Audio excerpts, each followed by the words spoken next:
what's Missin Curfew? It's when you kind of play guilty, but you show up. How nice is a green light on the road, though? No practice tomorrow, no plane, just go.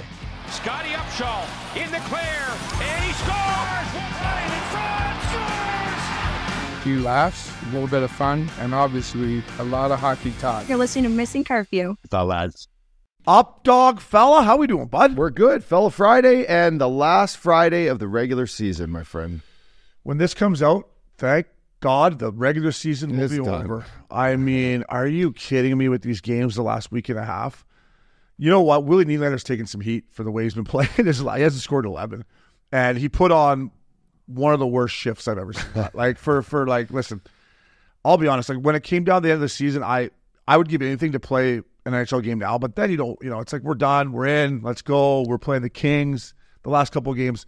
But you still got to kind of get out there and give it. He put a shift out there last night in Tampa that was, full tripod, not even skating, and he's taking some heat on social media for it. But Keefe stuck up for him. I mean, I'd like to see who was out on the ice. I obviously, shout out to my buddy Kevin Washington, whose birthday it was last night. Shout out to my brother Brento, whose birthday it is today. What? So I didn't, Brento. Captain. The Captain Brento. How old's the captain? Captain's 38. 38. I'm 40. He's 2 years. Yeah, I think he's 38 today. So shout out to my boy Brento. But anyway, I didn't get to watch much last night. Obviously, the watch was on. You didn't miss the whole. The watch was on Matthews getting 70. The watch was on Kucherov getting 100. Mullet Arena's last game, which we'll get into. But was it maybe like, hey, Kucherov, just dangle me here, go get an apple for Hundy? Well, was Coop, that how he was trying? I mean, we're gonna get into Coop about being Mr. TNT, but Coop said in his after morning skate, he's like, somebody asked him, like, are you going to coach the game any differently than you would any other time? And he said, well, if we would just pull our goalies in the first period, like Kucherov get his 100th and Matthews his 70. And let's go right there with Matthews. I mean, he had so many opportunities the last two nights. Against Florida, he could have had, 3 or 4. Last night, he had so many opportunities. And I got to laugh because, my former teammate, TJ Brody, who I've been hard on this show, Broads hadn't scored a goal in 111 games. And there's a delayed penalty. Now, Matthews is at the front of the net. Yeah. But now, like, if you're Brody, you're thinking, okay, we got a time for a power play here. And Matthews is trying to get 70. Or he's trying to shoot it so Matthews can tip it. I get it, right? When I first saw it, I was like, you know what? I wish Broads would just give the puck to Tampa so we get a 2-minute power play for Matthews. But Matthews in front of the net, it could have hit him. Broads scores. Hasn't scored a goal in 111 games. Matthews is looking for 70. I'm like, holy fuck. I mean, after the game, I would have been like, hey, Papa, man. Sorry, bro. Yeah. I was just trying to get on net. Chip in a chair, but I needed one. I haven't scored in 100 games. Fuck, I went 100 and... Did you really? Oh, yeah. I went 100. Not 111, though. I went 100 and... We got to find that out, Princey. Princey, I know you're taking care of it. It was the 6th night when I finally got one. I got out there 4-on-4. Don't know how that happened. Bench must have been short. Never forget Michael Samuelson, nice little behind the back pass to me, or Mason Raymond, one of the two. And I went in on Ty Conklin. And it didn't even hit the back of the net. It went 5-hole and just trickled right. Right in they all count. I see an article here, 2 teams, 164 games to get a goal. Two teams or 2 guys? No, I said you were on 2 different. They took 2 different teams in 164 games. So it was 164 games. Wow. Yeah.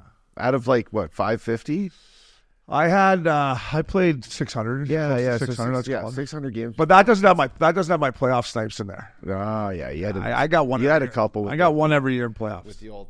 How's she going into the corner? I scored. Hey, Kyle, before you put up those stats there, fucking. Yeah, Kyle, heads up for giving that stat out there. Little chirp, sorry. Check the playoff goals, but I got one every year in playoffs. It said you ended another drought with 2 goals in one game, though, so there you go. I don't know when that would have been. A 70 goal drought. Whatever you're reading must have been a hit piece on him. Yeah. I'd like to see the. I remember though. I went my first year in Vancouver. I went the whole year without one, and I was like, you know what? It's gonna be tough going home in the summertime, like being like, fuck, you didn't get one. And then I got one in the second round of the playoffs, and I was like, you know what? I'd rather get one in the playoffs than one in game Brody, game 82. Yeah, Brody, you should have saved that for game 1. Totally. Yeah. Were you not even checking the stat sheet? We get the booklets. Well, I mean, you don't get one in a while. You don't. I didn't even have. It's not like I was missing fucking point blank opportunities. Yeah, I know. It's not like I had 10 scoring chances at night. I mean, when I was in Vancouver, if there was an offensive zone faceoff, they would take me off. Totally. No, I get it. I've been there. It's not like I was like, oh, fuck, Obes, you're snake bitten, bud. You had 5 chances. Like, I would go months without a scoring chance, and then I'd get one and miss it. It's not like, I was playing power play. Totally. Fuck, you kidding me? I was even playing. I don't know how I got out 4-on-4 in that game. To this day, I'll never know. But yeah, I had a great night that night, actually. We had a big win, big night out. But listen, let's not go through. Let's get back on track here. My scoring droughts. Who gives a fuck about my scoring droughts? Everyone knows I wasn't a goal scorer. 13 career goals for those who are counting at home. But man, I felt bad for Matthews. God, he was sniffing. The one where he came in and Obi, the highlight, he comes in, one hand through the guy's feet, falls on his knees, gets up, off the bar. I was dumb, but he absolutely danced. I know he danced. From here? Yeah. I mean, listen, you got to give him credit for what he did, obviously throughout the season. But his last 2 games, he could have packed it in. He put it on 8 goals in his last 10 games. I know, good for him. You called it. You didn't get it. Say it. You didn't get it. You're like, he's getting 70. I'll tell you what I am going to get. Number 69 is nice. Actually, I shouldn't even say this because they played tonight. I'm not even going to say it. I'll say it next week on the pod. I felt bad for him, but listen, 69 goals is an unbelievable season. We'll get into who they're going to play in the playoffs when we do our DraftKings playoff preview. But listen, shout out to Jay Swish and Heat Daddy. These 2 guys are, I mean, they're hilarious. They need their own reality TV show. Yeah, they do. We need to talk to Cons or someone, or Steve Kotlowitz, who's a former Hollywood agent, just be like, we need a camera crew to follow these guys around because it's pure entertainment. Jay Swish came up with the Mullet Mega Bowl, and he did a voiceover of the Jackie Moon, which is one of the best scenes in a movie. Yeah. Turtleneck. White pants. It's fucking so gold. But anyways, Up Dog, I watched it. I had the first period over. I had the over in the game. I almost took the Coyotes, but I wasn't quite sure. But that was their Stanley Cup. Shout out to my cousin, O'Brien. Not really my cousin, but he started off with a great goal. He was banging. It was a little bit of a whiteout. There were some Oilers jerseys, but it was a good game. Yeah. It was a good game. Yeah, no, it's sad. Are we going to get into just how shitty this is right now? Yeah, I mean, the Coyotes not. Well, you're a former Coyote. Yeah, I mean, it's just sad. To all the players out there, like to go in Old Town. That is sad. To all the fans, like the whole town's sad. And all the Western Canadian and the West Coast guys like to come down and golf with your buddies and watch some NHL hockey games and go chase cougars around Old Town. It's just it's sad. It was a good run. What was it? 1990, probably mid 90s is when the Coyotes left Winnipeg in 96.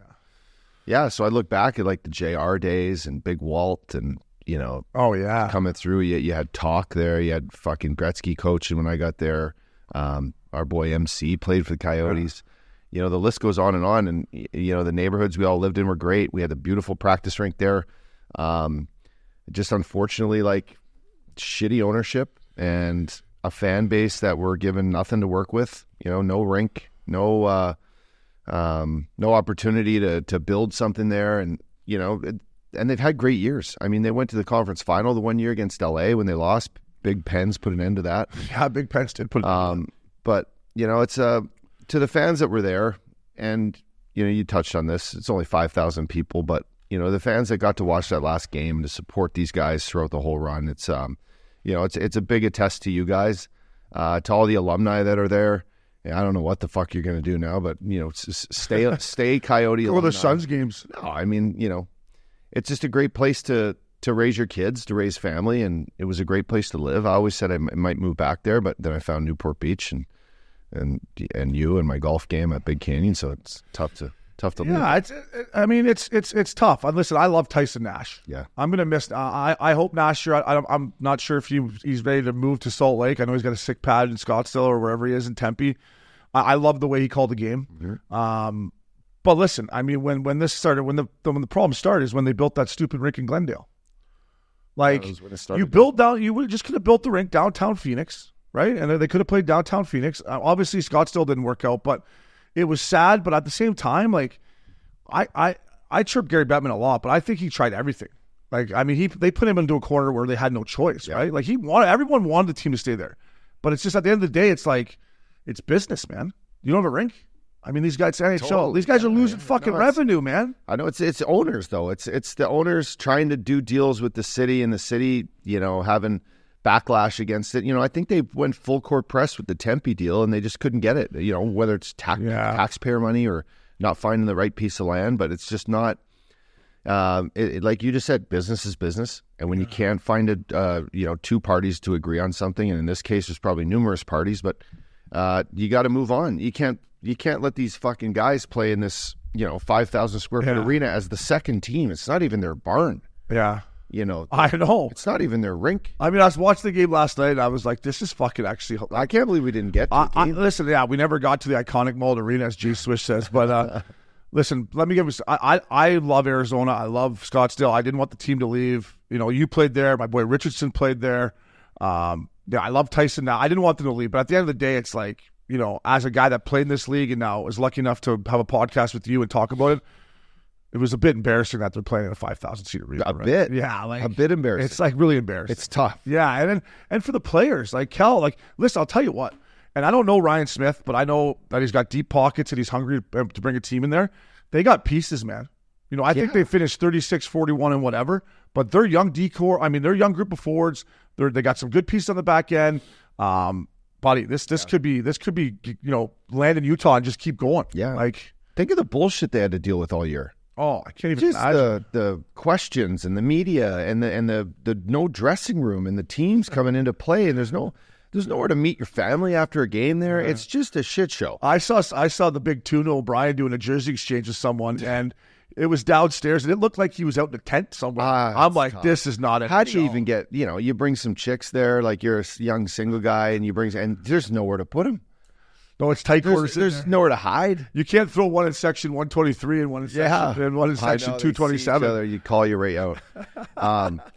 Hopefully we look back on this and one day maybe hockey gets back there. Maybe they figure something out. I hope so. For now, for now, this move seems like it's inevitable. Yeah. And it's the thing that needs to happen. Yeah. I will say this, though. Good on, everybody, all the fans. I'm sorry for you guys. There was a lot of emotion in the building, but the TV production they did, thanking everyone. The trainer came out. The boys gave him all a hug. Stan Wilson. It was cool to see. I thought the Coyotes looked like a first-class organization in a real tough situation. So I wish them the best in Utah, up dog, and time will tell what happens. But we'll be right back here at Missin Curfew. Welcome back to Missin Curfew. Fellas. Up dog. Wow, man. One of your former teammates. Oh, what a beauty. Listen to these numbers. 1,321 games, 851 points, two-time Stanley Cup champion, two-time World Junior champion, Olympic gold medalist in 2014, Jeff Carter. Cartsy. Not scared to swing it around the locker room. No, not scared. Well-earned. That's a well-earned reputation there. But what do you want to talk about? I just want to, first off, his stats speak for themselves. You look at this, almost 500 goals. To me, like a Hall of Fame guy, Hall of Fame teammate. Whether he gets in there or not, we'll be seeing. There's a lot of great players in his era throughout his draft that had amazing careers. Yeah. But listen, Cart's one of the first guys that I got to meet when I got traded for the first time. I left Nashville. I went to Philadelphia. I was greeted by him and Richie, who were two young guys. It was their first full year there. These guys were the heartbeats of the team. They were heartbeats of the city. What they did for Philadelphia alone, before they even had their success in LA, was to me was admiring. Like, I watched these young kids grow up in this fucking sports town, and I admired the way they carried themselves. They were pros, but for Cartsy, the guy was powerful skater. He could fucking have his wrist shot was like a loophole wrist shot. He could shoot the puck so hard. He fucking played hard every night. He played hurt. And his success only got better and better as his career went on and as playoffs went on. And he was a playoff guy. You think about having to face off against Jeff Carter on the ice, you had to know where he was. He was dangerous. And you know what? A hell of a career. He assisted on one of my biggest goals in my career when we put out the Montreal Canadiens in the second round. That had to feel good. I tipped it in and fucking at Bell Center, and that whole place just went fucking dead silent. Yeah. So, listen, Cartsy, hell of a career, and Obes, I'm sure you want to jump in there. No, he great career, longevity, man. Just could always first could skate. But when I think of Jeff Carter, I think of he's just a specimen. I remember meeting him at Stoley's house in the summer times, having a soak at Stoley's or playing the six man. You look over at him and he's just fucking shredded. He's 6'4". He's lean. You're like, this guy's going to play forever. This guy just looked like he walked out of a fucking magazine, right? Totally. If he misses the workout tomorrow, he's still going to be okay. He's fine. Right? He's not dealing with what I'm dealing with here. So right away when I first started meeting Cartsy, I obviously know how good of a guy he was from you and Lubes, but just a specimen, big, ripped. And you could realize that with that body type, he could play for a long time. Yeah. Right? Naturally just good.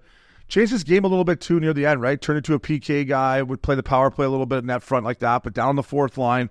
I just thought it was a great night for him. I thought Sidney Crosby was classy. I thought Jonathan Quick showing up, making the trip out to Long Island for him was classy. It's just a great career. And I'm glad that Kartsy didn't have a little more of a mean streak to him, because if he did, he could have been a handful too, right? Yes. Just a nice guy. I will. Just a nice one guy. more thing on Kartsy is he was one of my boys that I went to Bonnaroo with for the very first time. That's right. He fucking came down to Bonnaroo and he stayed up at a My Morning Jacket show till fucking 3 a.m. with me and Loops.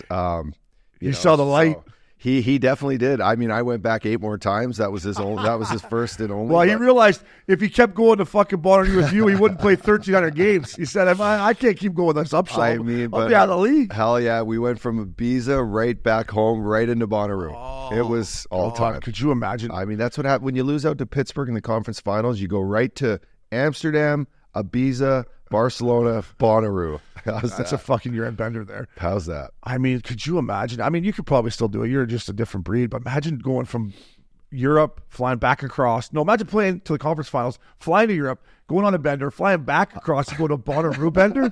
Oh, my God. You'd have to pull me off the – I'd be down. I'd be on the canvas. I'd be like Gaethje. You'd have to scrape me off that guy. Buddy, me and Loops did fucking 7 days in Ibiza straight.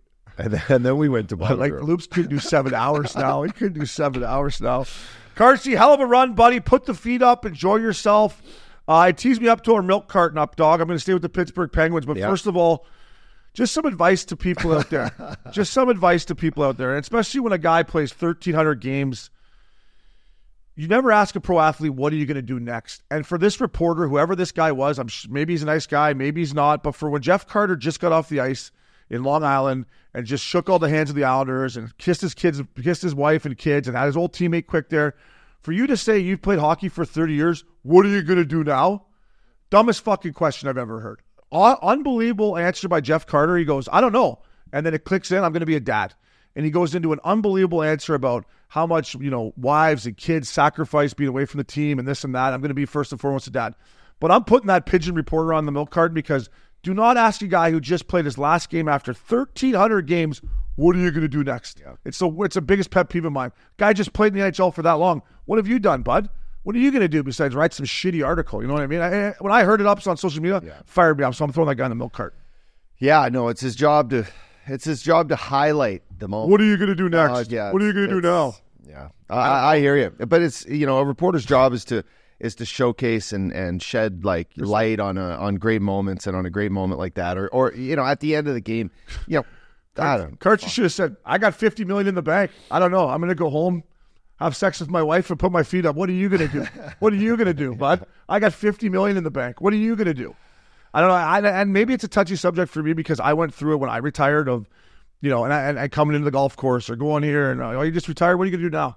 It's just, it's such a shitty question for former athletes, because we laid it all on our line. We did something that was so hard for us to do. We accomplished it.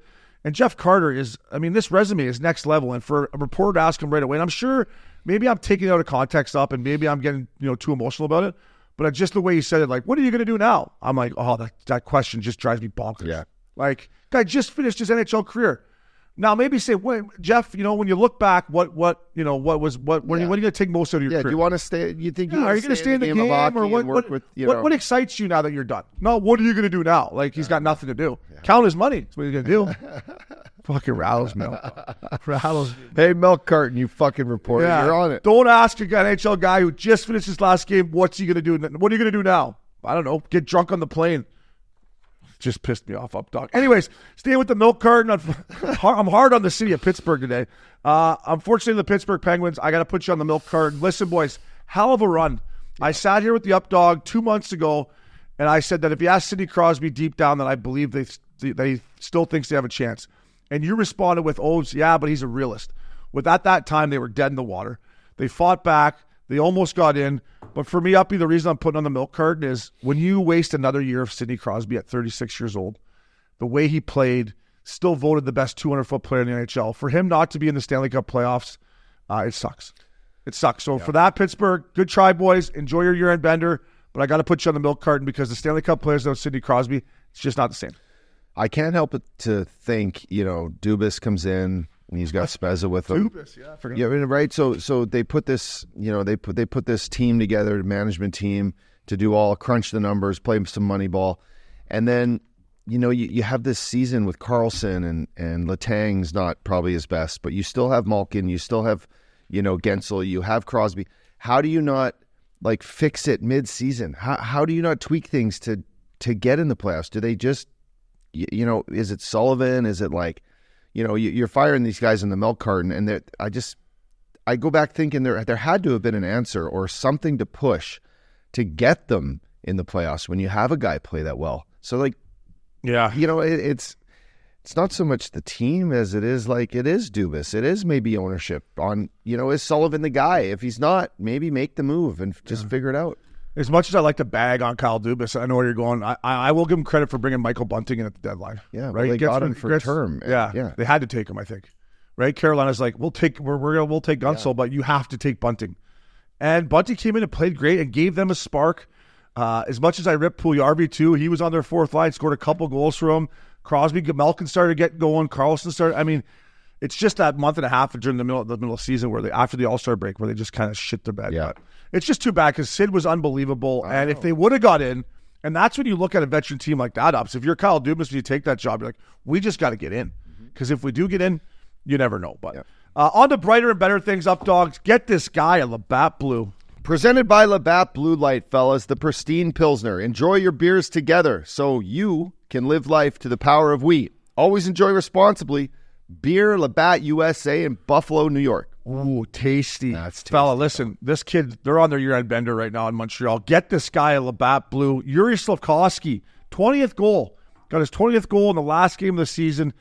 I watched Montreal play a little bit more into the second half of the season, and I'm expecting big things from this kid next year. He's starting to figure it out. He's big. He goes to the net, like you always said. Get to the net. 50 points, 20 goals. He's only 20 years old, Up Dog. I think for him, big offseason. Get that guy Labatt Blue. He's going to be a player. And then in Washington, I remember Darcy Kemper when he was in Colorado. I was always all over him. Then Washington gives him a 5-year deal. I'm like, I don't think he's the guy. Well, he hasn't been the guy, but the guy who has been, Charlie Lindgren, the old lefty in there. Looks like Furzy kicking in there. This guy got him in the playoffs. The Capitals are minus 37. I think they could be statistically the worst team to ever make the Stanley Cup playoffs. Yeah. But this kid came in. He played unbelievable. Get him a Labatt Blue, Up Dog. Ovi's in, but without Charlie Lindgren, they don't get in the dance. Well deserved. Well, it goes without saying, this guy loves his beers. Yeah, Nikita Kucherov, the Russian dishing magician. 100 apples last night. Congratulations. He's now the 5th player to do it all time. Listen, 86. We're soon to forget just how good this guy is in the playoffs, too, which are coming around the corner. And heads up for Tampa. They're healthy. They're getting there. But what this guy's done, I mean, Hart Trophy candidate season, fella. I know you took our boy McKinnon before the season at plus 900 to get the MVP. This guy's going to be pushing for it, but I can't wait to watch this guy in the playoffs when they're highlighted. It's hard to watch Tampa Bay. It's hard to watch these guys play every night. But Kucherov, wow, what a season. Get yourself a Labatt Blue Light, fella. Yeah, he definitely had a couple last night after the game, eh? Totally. I'll have a few of those.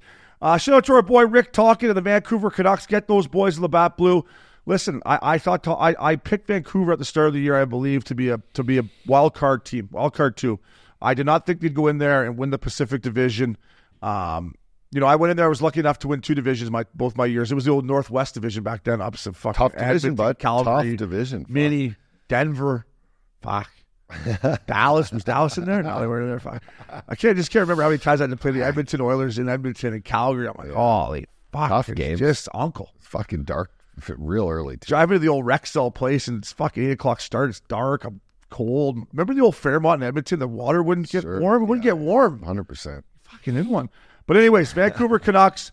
Congrats, Rick Tocchet. Those fans, enjoy it. Get those boys in Labatt Blue. And then last but not least, Up Dog. The Florida Panthers winning the Atlantic Division and will face off against the Tampa Bay Lightning in what we like to call the Sunshine Fuckfest. Yeah. That's going to be what a treat. What a treat. These games are this weekend, folks. I cannot wait for the playoffs, but what the Florida Panthers did, coming off a Stanley Cup season last year, Stanley Cup Finals.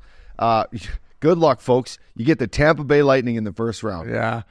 You teed me right up, dog. Where you teed me right up for our DraftKings playoff preview presented by our good friends, presented by DraftKings. Stay tuned because you hear more about DraftKings and all it has to offer throughout the show. DraftKings, the crown is yours. Up, dog. As Bruce Buffer says, it's time. Thank God. We got playoff hockey, up, dog. It's starting Saturday. We got, I know it's Toronto, Boston, Saturday night at 5, starting 5 o'clock, 8 Eastern. And I believe the other one is Hurricanes, Islanders. Yeah, Hurricanes, Isle. Okay, let's start at the top of the list here on the DraftKings playoff preview. We got the number 1 President's Cup champs, New York Rangers against the Washington Capitals. I'm betting this series. As much as I love Ovi, I'm hammering the New York Rangers. Rangers in 5. Yeah, I love it. I actually was going to say Rangers in 5. It's all about Lindgren. You brought him up earlier. Can he stand on his head? Firepower, the Panarin, the firepower that fucking the New York Rangers have and the vibe they have going in the playoffs. It's heads up. So I like this one to finish quick. It's either a sweeper or it's in 5. And their D. Their D are great. I was texting with Berard, and Berard's like, fuck, the Rangers D is good. And I'm like, they're so good. He's like, they're big, they're long, they can pass. Team. They're built for the playoffs. Tough team. Yeah, we get to see Matt Rempe in the playoffs. Is he going to be in there? He better be. Right. He better be in there. What is he going to do first round? He better be in there. Knock someone's head off. He better be in there. Let's see what their lines are right now, Ups. Here we go. Oh, there he is on the 4th line with Jimmy Vesey and Barclay Goodrow. Kreider, Zibanejad, Roslovic, Panarin, Trocheck, Lafreniere, Cooley, Wenberg, Capo, Kako, Vesey, Gaudreau, Rempe. And then their back end is as good as it gets. It's gonna be interesting. I do think if the Washington Capitals have a chance, it's got to be our boy Charlie Lindgren, who we just gave a Labatt Blue to, and a guy John Carlson, who I don't want to say is underrated, but obviously a Stanley Cup champ. But I don't know if he gets enough credit for how important he is to those Washington Capitals. He's going to play big minutes. He'll be playing close to 30 a night. Tom Wilson, you cannot forget about Tom Wilson. This guy is made for playoff hockey. We'll see what goes on with him and Rempe. He's obviously too good of a player to probably fight Rempe. No disrespect to the big man. But Rangers, Caps, anytime there's playoff hockey at MSG, but I like the Rangers. I'm going to take them in 5 up, dog. Let's move to the Carolina Hurricanes and the New York Islanders. Hammer this, guys. Hurricanes all the way. This, and no disrespect to the Caniacs. I love your fans. But this one, again, is probably going to be, on the excitement level, kind of low. Right? Yeah, I mean, I don't know. I think Carolina can play a tight game and score goals, but the only way for New York to win this is to play like the 2-1 hockey, hockey, right? Clog it up. Hopefully, finish checks, play hard, do all the stuff. But this one's gonna, unfortunately, my boy Bobo, which I love. I can't wait to watch this guy in the playoffs. This is when he turns it up, blocking shots, blocking face, everything. Fucking his ankles. I can't wait, but this one, Freddie Anderson's been kicking. Carolina Hurricanes look great, so I'm picking the Carolina Hurricanes. Yeah, I can't wait to see Jordan Mortnook play. He's a playoff guy. And listen, I can't wait to see the fans in Carolina. Yeah. So, I mean, when they come out to that Rock Me Like a Hurricane and they got the thing going and that place is rocking, there's no better atmosphere. And listen, maybe I'm not giving the Islanders enough credit, but I think they may have blown their load getting in. They're 9-1-1 their last whatever. I think they're just, I don't know. I think if you get in, I remember we played St. Louis my first year in Vancouver, and they kind of did what the Islanders did. They were out of it, and they got in, and then they got in, and we swept them. They were just kind of out of gas, and we could kind of sense it. So I think the Islanders may be out of gas. I love Carolina. Rangers, Hurricanes. Listen, the Sunshine State Fuckfest, as the Updog said. I was going to take Tampa in the first round, except for when they're playing the Florida Panthers, because I got my money on Florida. I took them at the start of the year. I doubled down on them halfway through the year. I love John Cooper. I love everything the Tampa Bay Lightning have done. I'm leaning towards the Florida Panthers for just more depth up front. Yep. More depth on the back end. Younger, fresher, even though they went to the Stanley Cup Finals. But, Updog, as you know more than anything, nothing is better than championship pedigree, and the Lightning have tons of that. Yeah, their 4 lines are deep. You got Cousins playing, 4th-line hockey, Gadjevich. They play a tough game. And then you look at their D, they're all big. Forsling, Montour, Kulikov, McCullough. To me, this is going to be a great series. It's going to go long, and it's going to be exciting. These games are going to be great. Goaltending are 2 of the best goalies in the world. I think this one goes the distance. Distance. And I'm going to say this. I think the the history and the veteranship of the Tampa Bay Lightning will show. Vasilevsky's proven himself in Game 7s. So has Bobrovsky, but I think it's going to be a goalie matchup, and I think it's going to go 7, and I'm going to take Tampa Bay. Oh, wow. I got Florida at 6. Oh, that's going to be – I bet that. If you think that, that's going to be a nice value bet. They're underdogs. But you're right. Everything you said there, I agree with, Updog. It's a matchup that I think Tampa's probably excited about, right? Yeah. They've been here before. Last time they played them and swept them. I'm sure they're excited about it. And last but not least, in the Eastern Conference, this one I'm not going to bet. And I still don't know who I'm going to pick. I need a couple more days here. The Boston Bruins versus the Toronto Maple Leafs. The Bruins have swept the season series. Ups, I've talked about the Leafs all year with you. I don't know what to expect out of these guys. The Leafs, in my opinion, have the best player in the series, although Pasternak is a very close second to Matthews, and Pasta's nasty. Brad Marchand is going to be an X factor, obviously. The depth or lack thereof of the depth for the Bruins down the middle, I think, could be the difference. I think the Bruins' back end is better. I think their goaltending's better. But I don't know. I think Matthews might say enough's enough here. And I don't know who I'm going to pick. I'm not going to pick right now. And I'm definitely not betting this series, but I will be watching it, and I will be betting game by game. But I don't know who's going to win this one right now, Ups. Yeah, this is a tough one. And for all the Toronto Maple Leafs fans up there, I mean, pressure's on again. It just seems like it doesn't stop. Every game, every shot, every shift, this team is just, there's so much pressure on them to win. Yeah. Yeah, I love our boy Frederick. I love the fact that Shat Deuces is back in the playoffs. Shatty, go get him. I think this is going to be a great series. You look back to all the great series, starting when Loops was playing, to when Kadri's getting kicked out for fucking cross-checking guys. People. He's got he had a wanted list there in Boston for a while. But this is going to be a great series. I can't wait. I can't wait to watch it. I think the Toronto Maple Leafs are going to come out on top. I do. It's funny. I'm kind of leaning towards the Leafs myself. I do. So I've got the New York Rangers in 5. I've got the Tampa Bay Lightning in 7. I've got Carolina in 6, and I've got the Leafs in 7. Wow. And listen, I love playoff hockey in Boston. The fans, they're great. They're drinking, they're yelling, they're fighting, and then after the game when they win, they play that Dirty Water. Boston, you're my home. Bump, bump. It's just great. I love playoff hockey in Boston. I got the Rangers in 5. I got the Hurricanes in 6. I got the Florida Panthers in 6, and I'm not quite sure yet about that other series, but we will put a social post out before it. Western Conference Updog, 2 of my former teams, fucking Vancouver, Smashville. I think the last time they played, I might have played in this series. They beat us in 6, from what I can remember. Listen, I think this is a great matchup for the Vancouver Canucks. I think if you could ask Rick Tocchet and all the boys in there, JT Miller, this is who they wanted to play. No disrespect to Nashville Predators. Everybody knows how we feel about Ryan O'Reilly, Roman Josi. I just think with Thatcher Demko coming back, if he can stay healthy, he looked great the other night against the Calgary Flames. I think this is the best matchup for the Vancouver Canucks. No disrespect to the Nashville Predators. I'm taking the Canucks in 7.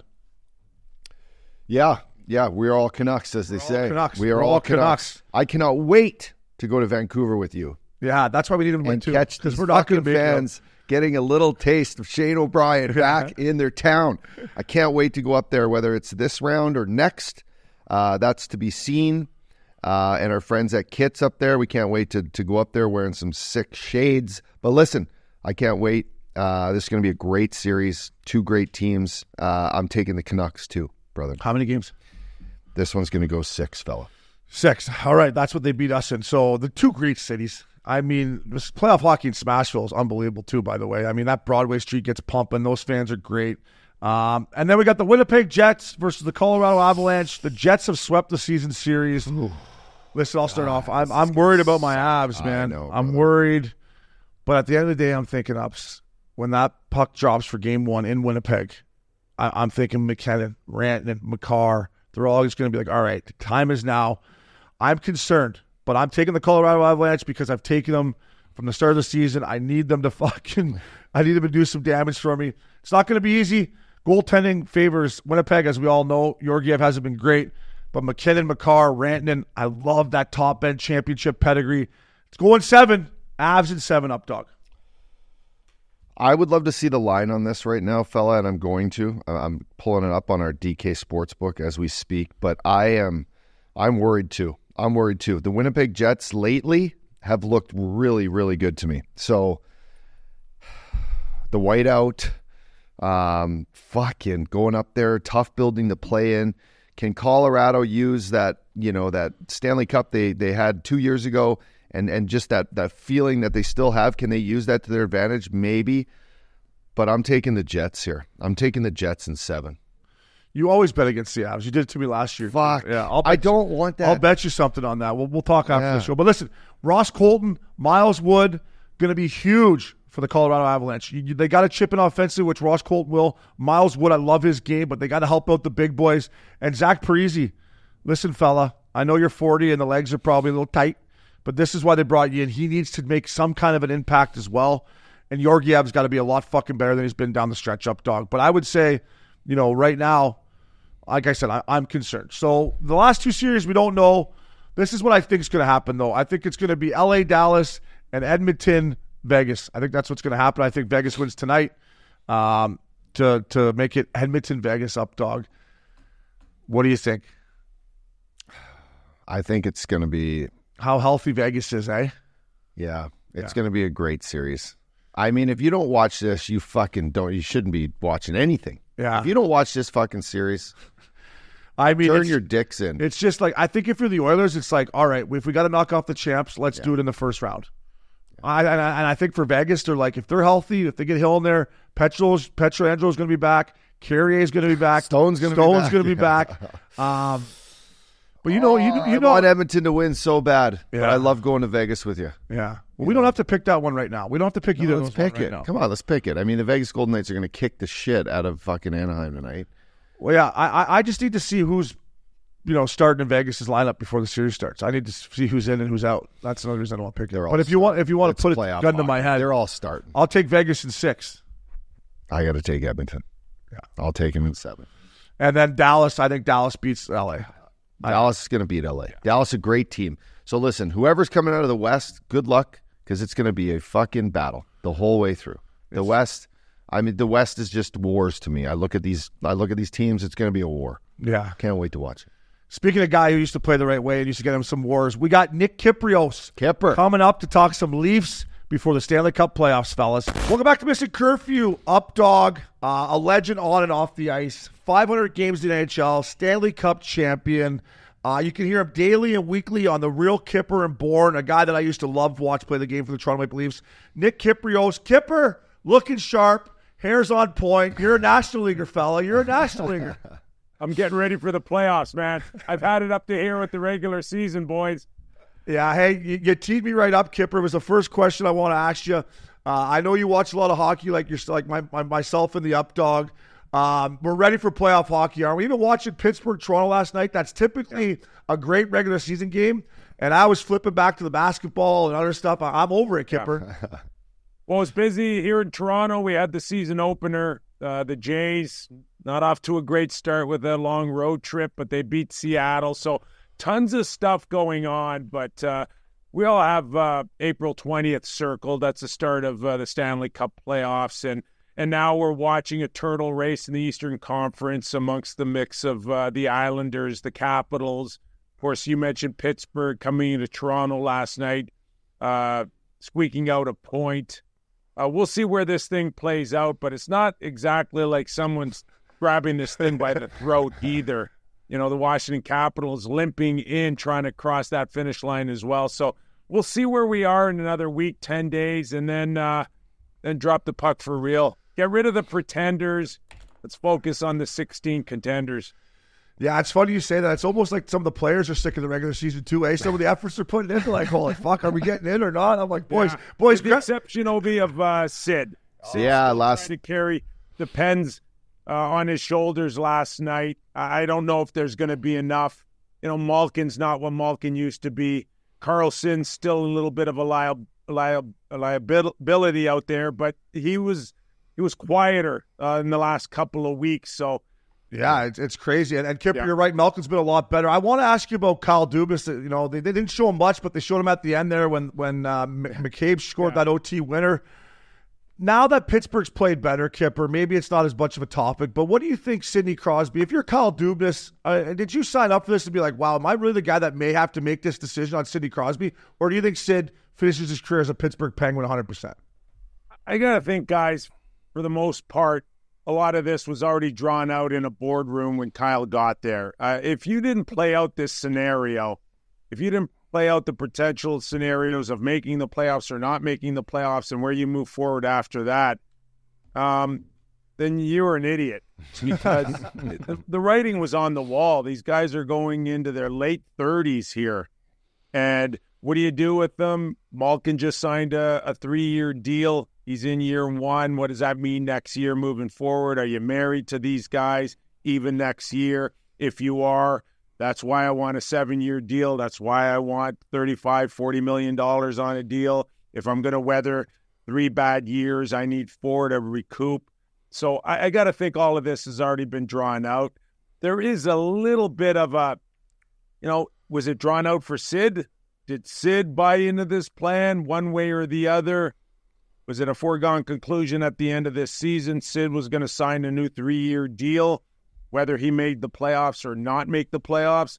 Again, if it wasn't talked about, if it wasn't drawn out, then some people did a very poor job moving forward. Yeah, that's a great point, but you never thought about that. I'm sure that's a discussion that was had before Kyle signed on the dotted line. It was probably laid out. It was a question. That's why I'm not a GM, right? Yeah, Mario's like, so what are you going to do with my 2 big guys when we don't make the playoffs this year? Yeah, exactly. So, it's as much as it looked bleak for Sid, and listen, the body language a month ago on Sid was not very pleasant for any of us to see.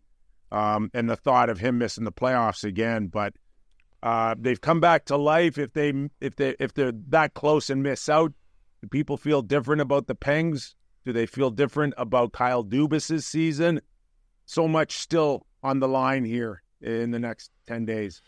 Yeah, Kipper, let's talk about the Leafs. I love what you do on the Real Kipper and Bourne show. I'm always tuning in. You're honest, you're real, you're old school. That's what I love about you. Listen, I've watched the Buds play a lot, Kipper. My question is, how fucking good are they? Or what are, one night I'll watch them, I'll go, oh, this team's unbelievable. What are they? And are they built better for playoff hockey than they were last year? Maybe that's why they're not as good of a regular season team. Yeah, I think you make a valid point here. They are a physical team. You don't think about them that way because of the high skill of Nylander, Matthews, Marner.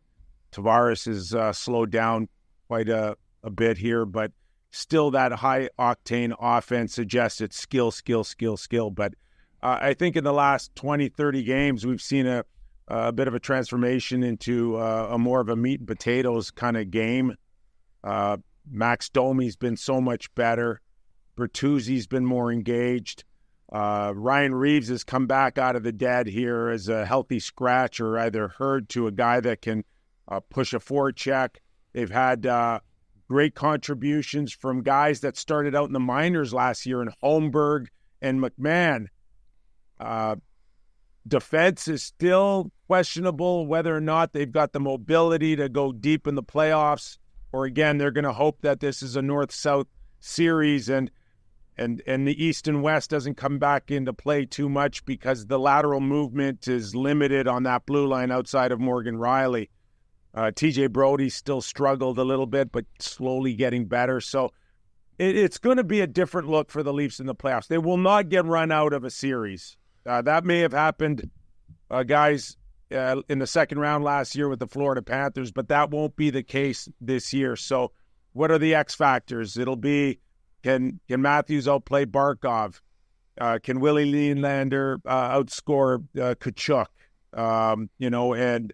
and Reinhart? So where does that leave Samsonov versus Bobrovsky? Those are the X factors here moving forward. But the Leafs, no doubt in my mind, are in a better position than they were last year because of the physicality that they've added. Yeah, I would have to agree with you on that aspect. We want to get into the Leafs back end, but let's stay there with Max Domi for a second, Kipper. I said earlier in the year that I thought Domi would be a great fit with Matthews and Marner. Marner got hurt. We brought up Domi with Bertuzzi. That line's been unbelievable. Moving forward, I think I heard you say earlier this week, Domi Matthews, Marner, if you were the coach, that's a line that I've wanted to see all year. Is that something we'll see maybe game one? Is because I think Domi and Matthews together, you can't separate them now. I knew it would be a good fit. Yeah, I agree with that. And Max is a natural passer at the end of the day, as Ty suggested when I played with him, that he was addition as well. Yeah. But it comes natural for Max to pass the puck rather than shoot it, and he's got the best shooter in the world in Austin Matthews. So, Max to me is a guy that will never be seen as a frontline guy, but a guy that can move up and down the lineup. And, if he has a long stretch with Matthews, that would be great. Right now they've got Marner with Tavares, but there's a couple of injuries there, including Yarncroc. When Yarncroc comes back, which we think he will be ready for game one, I think it leaves a lot more flexibility to probably push Marner up with Matthews and then slide back Nylander, who's on the third line right now, back with Tavares. So Matt should be able to hold his spot there and roll with it in game one. And if they get hot, then that would be a line that we're talking about much longer staying together than game one or game two. Kyper, a little bit about the back end here, and size plays a factor in the playoffs, especially if you size up against the Florida Panthers, who are built, they're built like men, they're built for the playoffs, but they reward Benoit with a little extension, and then a guy that I played with, Stanley Cup champ, who, when he first came in for these Leafs playing the Oilers, the game just looked different. They played a much different game when Joel Edmondson's, taking out Draisaitl, playing hard against McDavid. What has that dynamic changed? And I actually played with Shanny here this past weekend for Chasers event in St. Louis, and or it was in St. Louis. I said, this Edmondson guy, he's a warrior, man. He's an X factor for you in the playoffs, makes good passes, plays strong. What's that been like for you? I know he's hurt right now, but just a dynamic that they haven't had. A Stanley Cup champ back there. Well, just speaking of the Edmonton-Toronto game, to me that was a bit of a game changer for the Leafs, and it was led by Joel Edmondson and Jake McCabe in the physicality and getting in the faces of Draisaitl and McDavid, and you're going to have to do that against the Florida Panthers. You can't just let them railroad you early in the series, and I think Joel's a perfect guy to kind of fit that in. So with Joel, it's just a matter of staying healthy. He's been out, I think, 2 weeks now. Maybe a blocked shot, maybe a slight crack or something going on there. But the suggestion is he could be ready as early as the end of this week. Certainly should be ready for game one or game two. But this isn't a mobile blue line here. They don't have size and mobility like a Vegas by any stretch, but they should be able to keep you in straight line, stops and starts. Make sure that your positioning is impeccable between your check and your net, and when they're there, it looks okay, and that plays right into Joel's wheelhouse. It plays into McCabe's wheelhouse. It plays into Simone Benoit's wheelhouse, with the exception of Morgan Rielly. I think those guys should be meat and potato type of playoff guys. The X factor for me on that blue line will be TJ Brody. He's supposed to be that link between between Morgan Rielly and your fourth, fifth, and sixth defenseman. But he has not had a good year. Fortunately, he's got some personal things that he's dealing with off the ice. So, you got to factor that in. But, if he can't really get his game to the place where they're comfortable, TJ Brody could be on the outside looking in on game one. I would not take out Simone Benoit out of the lineup, and he seems to be the guy that people suggest that could be out of the lineup in game one. Not in my world, certainly not. Giordano's there. Foot speed's an issue. It was a little bit of an issue, and with a penalty or two here and there in the last few games. So he could still play. He can still contribute, but I don't have him also in my top six right now. Yeah, Kyper, you kind of teed me up right into my next question here. In your opinion, I guess you just kind of answered it, but what are the best six defensemen? And by the way, that Edmonton-Toronto game you're talking about, that's kind of when my radar went up, like, this isn't the same old Leaf team. Yes. Like, I was like, holy, they abused Edmonton in that game. I'm like, here we go. So a guy I like, Connor Timmins, I like that he's a right shot. He makes some mistakes, Kyper, but is this blue line deep enough And maybe what is your top 6 game 1? Or are they deep enough to go on a run? Yeah. Well, certainly Liljegren would be in before Timmins for me. More, deeper in terms of more experience. He's played some bigger minutes. He's hit and miss as well, and he's been out for the last 2-3 weeks now. But he's in my starting lineup if he's healthy and he's good. Lyubushkin seems to be one of those guys that can play tough and certainly go shoulder to shoulder. So, outside of who's not in the lineup, Giordano's on the outside looking in. And right now, if everybody's healthy, Brody's not in game 1. I want to see where the physicality is, and if I can keep Florida to a north-south series that plays better in the hands of the big boys who can get into people's faces. And right now, that's not Brody for me. So ultimately, to answer your question, Obi, if there's one weakness in the link, it is that blue line, and that's where Samsonov's going to have to out-goalie Bobrovsky. Simple for the Toronto Maple Leafs moving forward that I think the Leafs can win if Matthews isn't the best player in the series, or if Willie Nylander or Marner's not the best player in the series, but they cannot win against Florida or anyone else in this Eastern Conference if Samsonov's not the best goalie in the series. Kyper, we're on the same page. You teed me right up to my next question, fella. But I'm with you. If you bring Edmondson and Liljegren in there, and I love Gio, he's a warrior. Yeah. What a career. And you take him and Brody out, I think that's a lot more better depth and physicality. So I'm with you on that. But Samsonov, Kyper, listen, we all saw what happened. I was like, fuck, I'd be able to get one on this guy right now. Give me the puck. I'll put a little wrister through there. I'll get one on him. Obviously goes down. I don't even think he played in the American League, but went down, got some work. Well, what has it been that he's come back? To me, he just looks calmer, but what a run, and what have you noticed the most in his game since that? Listen, Obi, we've been around. Guys, we've all been around long enough to know that the headspace with these goalies is everything. Like, they're very talented guys to even be at this level, and Samsonov's no exception, but it's where are you between the ears, and that's his biggest issue. Has been since he first started in Washington. They ran out of patience on him. Toronto was this close to running out of patience with him. Gave him another crack by resetting him with waiving him and giving him about 2 weeks working with the Marlies. And like you said, no games, but lots of one-on-one time. I think he was humbled by it.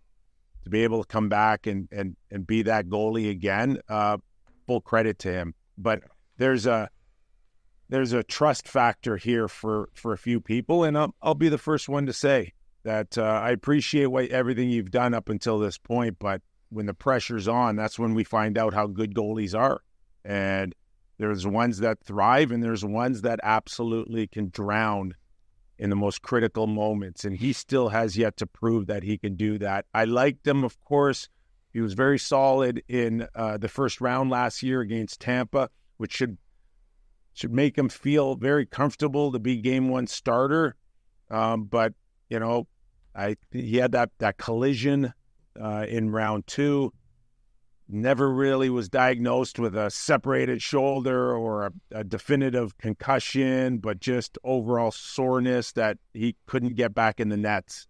And that's the one thing that he has to prove to everybody, that, when he gets bumped, when it gets a little tough down there, in the blue paint, that he's not going anywhere. He's going to hold his spot, and he's going to hold it real strong here. So he's got a lot to prove here moving forward.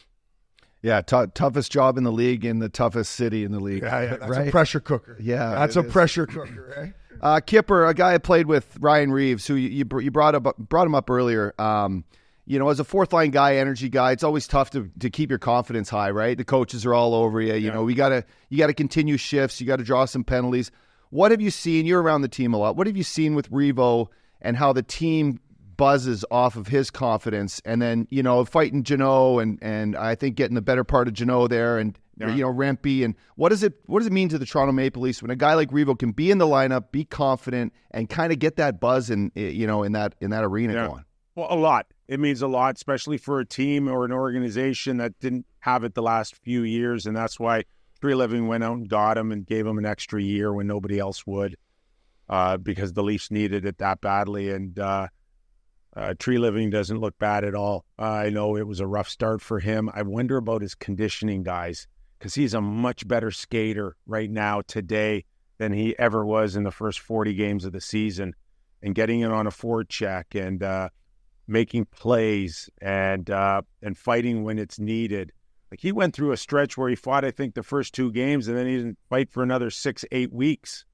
And now he's had multiple fights in the last few weeks where he's game, he's ready, his endurance is up there, his energy is up there. It hasn't cost him any foot speed at all, being tired. And I'm just wondering, if that's a factor in it at all. But he's played so well that people aren't questioning whether or not he'd be in the lineup right now.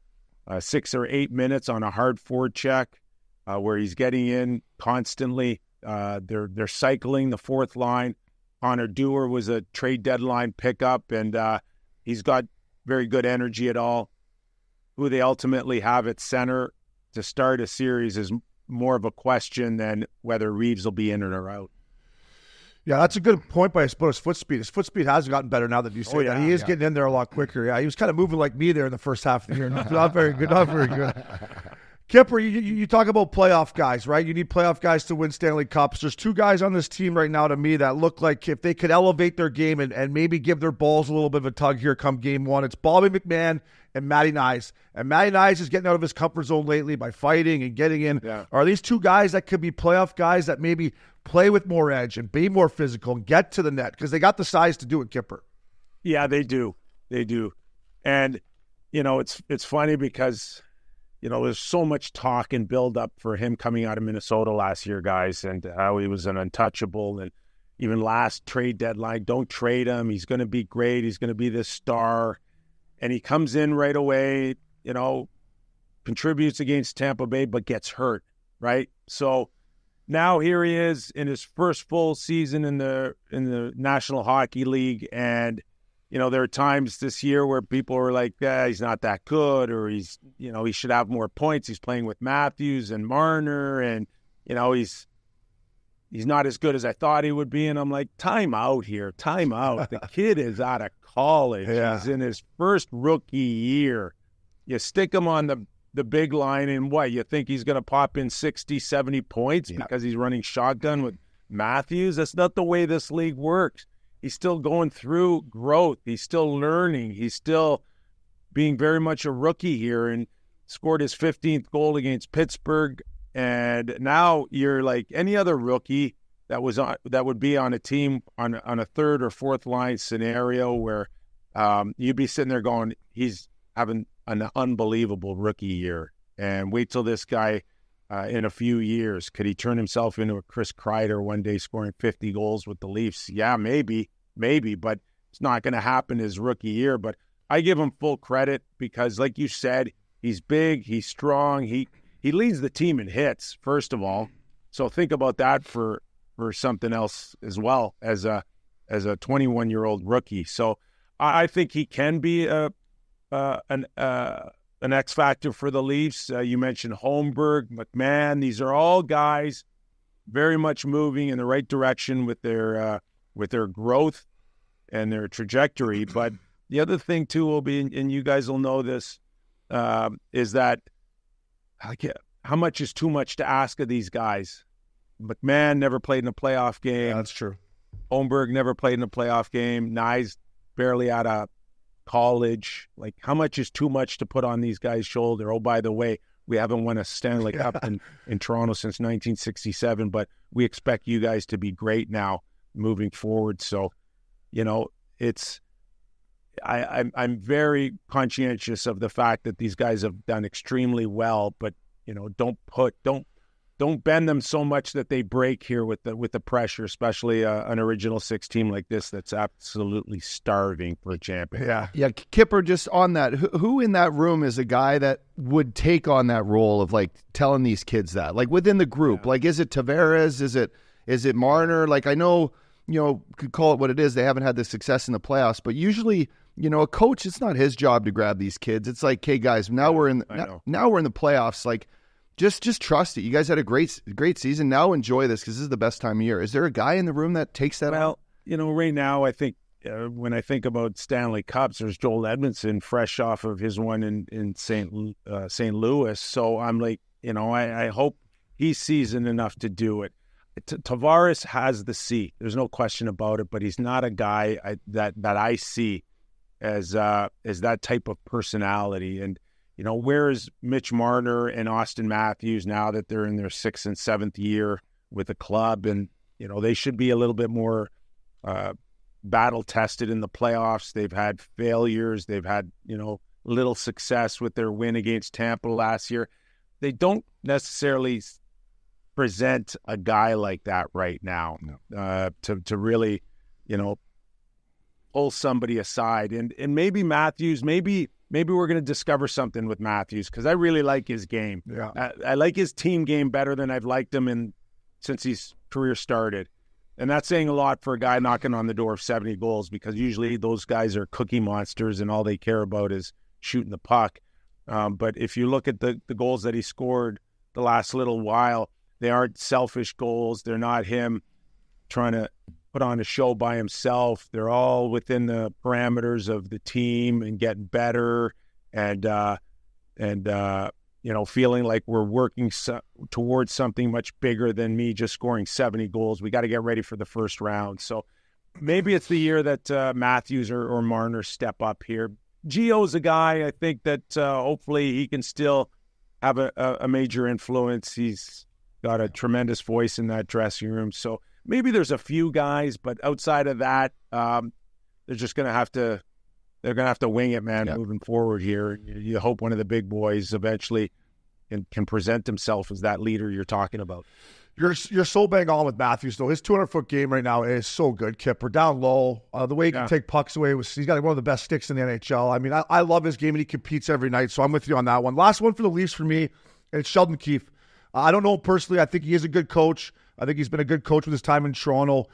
Is he on the hot seat? Is there pressure on him? What's your temperature with Sheldon Keefe? I know he signed an extension at the start of the year, but what's your temperature on him heading into the playoffs?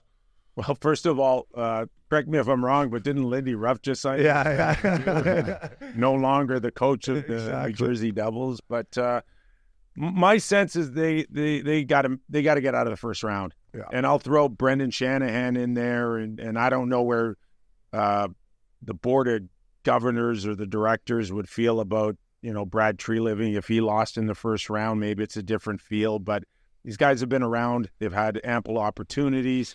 I'm not suggesting that it's written in stone that there'll be major changes after a first-round loss, but those questions will pop up, and Sheldon would be one of those guys that he's had ample time to get this team moving past a second round. He's had the most talented players on the planet in his lineup.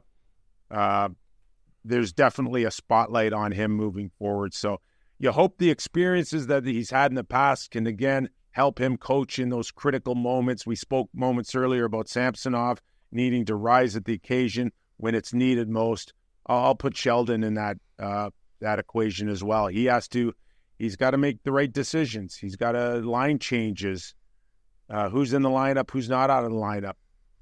All of it. Special teams. Their power play hasn't been very good. He's got to get that power play going again. They got a big goal against Pittsburgh from Austin Matthews on it, but outside of that, it can't fail them. It's failed them in the past. That falls on the shoulders of the head coach. I don't care who's teaching it in practice. That responsibility is the head coach's to get that power play going. So lots of pressure on a lot of people here, not just one or two. Kyper, put yourself in their shoes. You're the best coach in the world. You're a free agent. Would you want the job in Toronto ever? Do you think you see these coaches come and go? It's a tough gig up there. I mean, would you ever want that? Yeah, I would. Yeah. I would. You too. It's the compete in us, right? Yeah. We've all been at the highest level, so winning a championship in an original sixth place is really special. And it's a Stanley Cup special for everybody. Yeah. But to be a part of it on an original six team is such a cherry on top. And if you get presented that opportunity, I don't think anybody that is really competitive would turn it down because of the upside on it. And and if you don't feel that way, then you don't belong under the spotlight. Then you should go win a championship somewhere south, deep south. They got South one Florida. beat reporter following you around, asking what's offside. Yeah, Exactly. Yeah, if you want, I don't know if you have to buy a drink in Toronto now, Kyper, but if you want a Stanley Cup there as a head coach, you never have to buy a drink and the big smoke ever again. Buddy, I go to New York, man. I ain't paying for meals for less than 30 years in June. Yeah, see, that's unbelievable. And Yeah. Kyper, with the New York Rangers, I got to ask you, fella, because you played the game the right way. You played hard. You fought. You're a good teammate. You won a Stanley Cup. Matt Rempe, a kid who I love, Uppy's loved. He's come in here, and you talk about Reaves having more fights. I think it's because Matt Rempe came in the league, just made a big mockery, not a mockery, but came in the league, made some noise, woke everyone up. Well, what do you think about this kid? Has it been good for the game, in your opinion, I guess? Well, first of all, I'm like you guys. I love him. Yeah. I absolutely love him. I think he's got huge balls. I don't know any other way. I'll use Tortorella's line, huge balls. And he's 21. And he's fighting Curtis McDermott, who's almost 30 here. Think about that for a second, and he holds his own. So where is he going to be in 2 or 3 years? Now, this is 2024. He can't sit on the bench and just come off it and do that. He's got to get in on forward checks, much like Revo's been doing for Toronto or any of them. You've got to stay in the lineup by doing a lot more than what you're doing. And as soon as he figures out how to get in on that forecheck, tuck the elbows in, keep the stick down, he's given up 4, 5, 6 inches to guys. So you've got to make those adjustments where you're not going to get called on a penalty and you're not going to get suspended or thrown out of a hockey game and cost your hockey club a game or a series in the playoffs. But he's just 21 years of age. Seems to be a level-headed kid. He's likable. Teammates love him. How is this bad for the game? Please, Exactly. What is going on here? Well, you would question this guy moving forward. He's just learning. He's like Bambi on ice right now. Wait in a few years. This guy's going to be the most popular Ranger there is. Yeah, 100%. And God rest his soul, the boogeyman, Derek Boogaard. In the American League, same kind of thing. Didn't know how tough he was. Didn't have the balance. Foot speed wasn't there. Got the foot speed going. One of the biggest forecheckers ever, then realized how tough he was. And we all know after that, it was scariest man out there. So I'm with you with Rempe. He's still got some things to learn. And when he does up, dog, it's going to be look out. Yeah, good kid. Good Western leaguer. Yeah. Kyper, you were just sticking right there with the Rangers. You listen, what they've done the last 50 games, 110 points now. They're 8-2 in their last 10. Just talking about momentum, we're all players here going into the playoffs. Is there a team right now in the East that kind of stands out to you for just kind of the vibe they have going? And who do you see as the team to beat, like in that East right now? Because the race to get in right there is pretty insane. But who do you see as the team to beat? Listen, the longer we're in this game, and I include the two of us, the less we think you would know. A month and a half ago, I'm like, Florida is the team to beat. Yeah, me too. From the net on out, they have everything. They got scoring, they got D, they got the mobility, they got specialty teams, and they got that physicality that comes real natural to them. And then, for whatever reason, did they run out of gas here in the last couple of weeks? Are they playing possum here a little bit, holding back? But now all of a sudden Tampa Bay's coming on, and they look like the old Tampa Bay that won Stanley Cups with Vasilevsky and Point and Cucci and all the rest of them. Carolina, to me, looks like a team like they may be ready to make some noise. Where's Frederick Anderson? We just talked about Samsonov in Toronto having something to prove. You think this guy has something to prove in the playoffs? Absolutely. And if his game gets to the point where Bobrovsky's was last season, where he gets over a hump on that mental state of mind between the ears, we know they're all talented enough. That's the difference maker for me on a lot of these teams. And you can't rule out Boston, but to get back to the Rangers, I thought even up until a month ago that the Rangers were close or getting there, and now I'm watching them. And again, Shesterkin comes in there and acts like the second best goalie in the world next to Vasilevsky. Then they're really in play. The one thing that's pushing me more towards the Rangers is Lafreniere. Yeah. Where's this guy's game gone? Completely to another level.